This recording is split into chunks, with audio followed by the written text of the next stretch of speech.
warahmatullahi wabarakatuh. Perkenalkan, saya Rima Rahmawati dengan NIM 240533162. Di sini saya akan mempresentasikan proposal mini saya yang berjudul Pengaruh Motivasi Belajar Terhadap Hasil Belajar Ekonomi Siswa Fase F Jurusan Pemasaran di SMK Negeri 1 Kerinci. Nah, penelitian ini membahas bagaimana motivasi belajar siswa dapat mempengaruhi hasil belajar ekonomi yang diperoleh siswa di sekolah. Nah, selanjutnya ada latar belakang penelitian.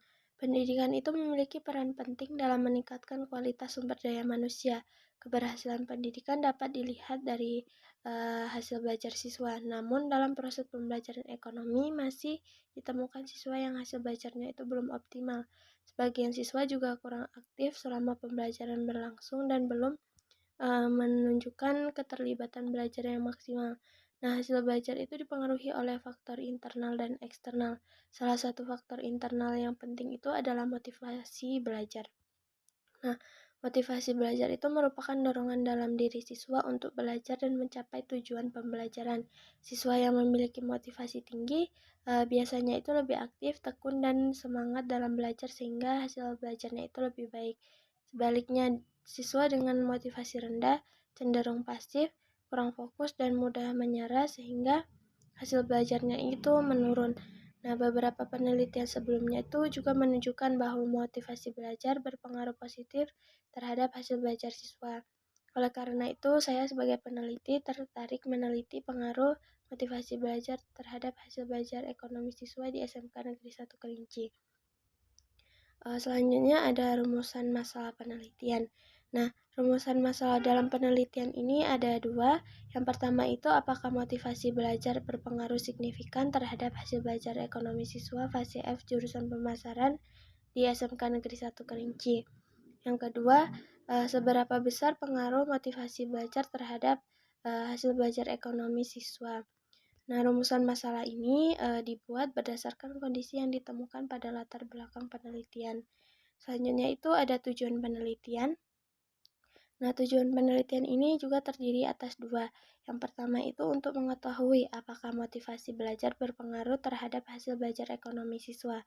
Yang kedua itu untuk mengetahui besarnya pengaruh motivasi belajar terhadap hasil belajar ekonomi siswa fase F jurusan pemasaran di SMK Negeri 1 Kerinci. Nah, selanjutnya ada kajian teori. Nah, dalam penelitian ini terdapat dua variabel yaitu motivasi belajar dan juga hasil belajar ekonomi. Nah, hasil belajar itu adalah kemampuan yang diperoleh siswa setelah mengikuti proses pembelajaran.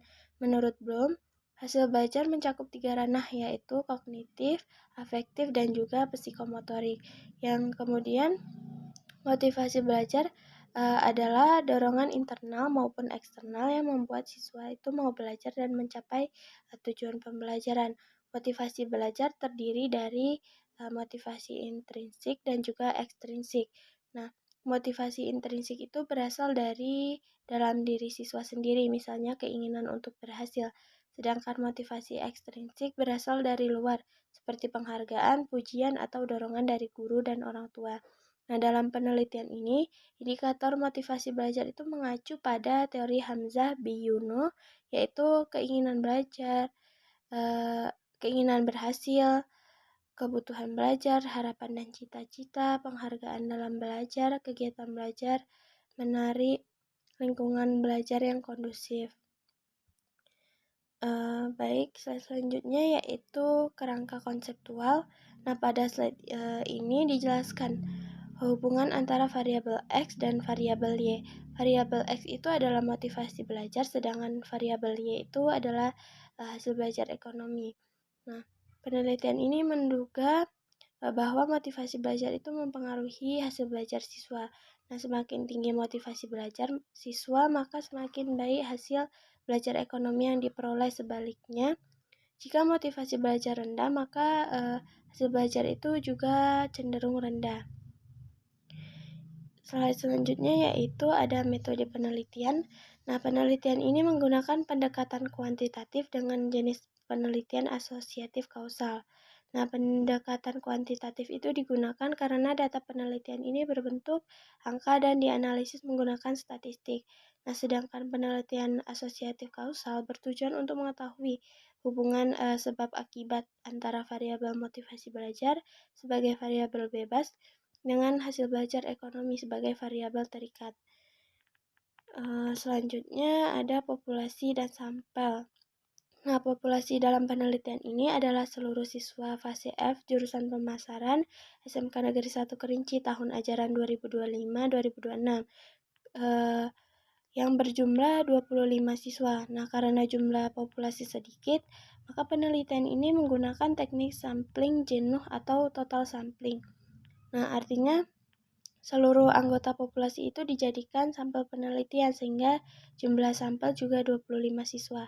Nah, penggunaan sampling jenuh diharapkan dapat memberikan data yang lebih akurat karena seluruh populasi itu diteliti. Baik, slide selanjutnya yaitu jenis dan sumber data. Nah, dalam penelitian ini terdapat dua jenis data yaitu data primer dan data sekunder. Nah, data primer itu diperoleh langsung dari siswa melalui angket motivasi belajar. Sedangkan data sekunder diperoleh dari dokumentasi sekolah berupa nilai UAS mata pelajaran ekonomi siswa. Slide selanjutnya ada definisi operasional. Variabel X yaitu motivasi belajar merupakan dorongan internal dan eksternal siswa dalam belajar. Indikatornya itu terdiri dari keinginan berhasil, kebutuhan belajar, harapan dan cita-cita, penghargaan dalam belajar, kegiatan belajar menarik, lingkungan belajar yang kondusif. Nah, sedangkan variabel Y yaitu hasil belajar ekonomi diukur melalui nilai UAS ekonomi siswa. Selanjutnya ada teknik pengumpulan data. Teknik pengumpulan data yang digunakan ada dua, yaitu angket dan dokumentasi. Nah, angket digunakan untuk memperoleh data motivasi belajar siswa. Angket yang digunakan berbentuk angket tertutup dengan skala Likert 5 pilihan jawaban, yaitu sangat setuju, setuju, ragu-ragu, dan tidak setuju, dan sangat tidak setuju. Sedangkan dokumentasi digunakan untuk memperoleh data hasil belajar ekonomi siswa berupa nilai UAS yang diperoleh dari dokumen sekolah atau guru mata pelajaran ekonomi. Selanjutnya ada instrumen penelitian. Nah, instrumen penelitian yang digunakan adalah angket motivasi belajar. Angket itu disusun berdasarkan indikator motivasi belajar menurut Hamzah Biyuno.